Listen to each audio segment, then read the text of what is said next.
మాటలు చెప్పండి, మాయలు చేయండి. 5 ఏళ్లలో ఏం చేశారో అడగద్దు, మళ్ళీ వస్తే అద్భుతాలే. రేవులు పరిశ్రమలతో రాష్ట్ర ఆదాయం పెంచేస్తారట. ఇంటింటికి వెళ్ళి చెప్పాలని వాలంటీర్లకు స్పెషల్ క్లాసులు. రంగంలోకి దిగిన ఎఫ్ఓఏలు ఎక్కడికక్కడ మీటింగ్లు. ఇక పూర్తి స్థాయి వైసీపీ కార్యకర్తలుగా వాలంటీర్లు.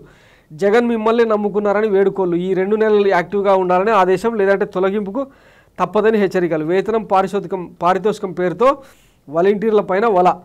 జగన్ చెప్పాడు, మళ్ళీ గెలిస్తే చంద్రుడి వద్దకు తీసుకెళ్తాం, కావాలంటే అక్కడ 4వ రాజధాని కట్టిస్తాం. ఈ ఎన్నికలు వాలంటీర్లకు చావు బతుకుల సమస్యలు లాంటివి.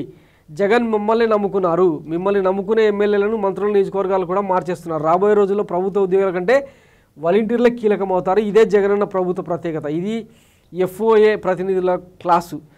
ఈ 2 నెలల సమయం చాలా విలువైనది. ప్రతి వాలంటీర్ ప్రభుత్వానికి సేవలు అందించే సమయం వచ్చింది కనుక వాలంటీర్లందరూ యాక్టివ్గా ఉండాలని ఆదేశిస్తున్నాం. వాలంటీర్లకు ఎమ్మెల్యేలు పంపుతున్న సందేశం. ఇక్కడ చూడండి, జగన్ చెప్పాడు, మళ్ళీ గెలిపిస్తే చంద్రుడి వద్దకు తీసుకెళ్తాం. ఇంకా ఇప్పుడు రాబోయే రోజుల్లో చంద్రబాబు అండ్ ఈ ఉమ్మడి కార్యాచరణ, ఉమ్మడి మేనిఫెస్టోలో హామీలు ఎట్లుంటాయంటే, పెళ్లి చేసుకుంటే శోభనానికి సంబంధించి పూలు, పండ్లు, తులం బంగారం ఆల్రెడీ తెలంగాణలో కాంగ్రెస్ ప్రభుత్వం ఇచ్చింది కదా, అట్లాంటి పథకాలకి ఇక్కడ కసరత్తు చేస్తున్నారన్నమాట. గతంలో చూడలేదా, మహిళలకు పావలా వడ్డీ, పసుపు కుంకుమ, 10,000 రూపాయల గిఫ్ట్ కార్డులు, ఇట్లా అంటే ఓట్ల కోణంలోనే ఇవన్నీ జరుగుతాయి అన్నట్టు. జగన్ చేస్తున్న సంక్షేమం ఏంది? నాడు నేడు పేరుతో స్కూళ్లను డెవలప్ చేసింది ఆంధ్రప్రదేశ్ ప్రజల కళ్ళ ముందర లేదా? వైద్యాన్ని ఇంటి గడప గడపకు చేర్చిన ఇది సంక్షేమం కాదా?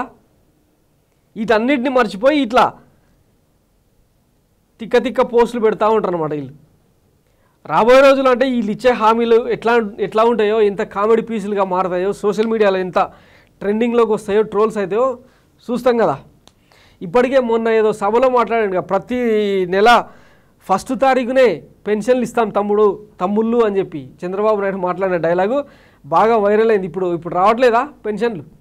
వీళ్ళకి ఈ ఉమ్మడి మేనిఫెస్టో రిలీజ్ చేసే క్రమంలో వీళ్ళకి అసలు దమ్ముందా? ఇప్పుడు ఏవైతే అంటే పెంచిన కరెంట్ ఛార్జెస్ తగ్గిస్తామని, నిత్యావసర సరుకుల ధరలు తగ్గిస్తామని, పెట్రోల్ డీజిల్ ధరలు తగ్గిస్తామని, ఈ జగన్మోహన్ రెడ్డి ఏవైతే నవరత్నాల రూపంలో ఇస్తున్న సంక్షేమ పథకాలు కంటిన్యూ చేస్తూనే మళ్ళీ కొత్త పథకాలు ఇస్తామని చెప్పే దమ్ము ధైర్యం ఈ పచ్చపాటి నేతలకు ఉన్నదా? ఇవన్నీ మనం ఆంధ్రజ్యోతిలో రాయరు కదా.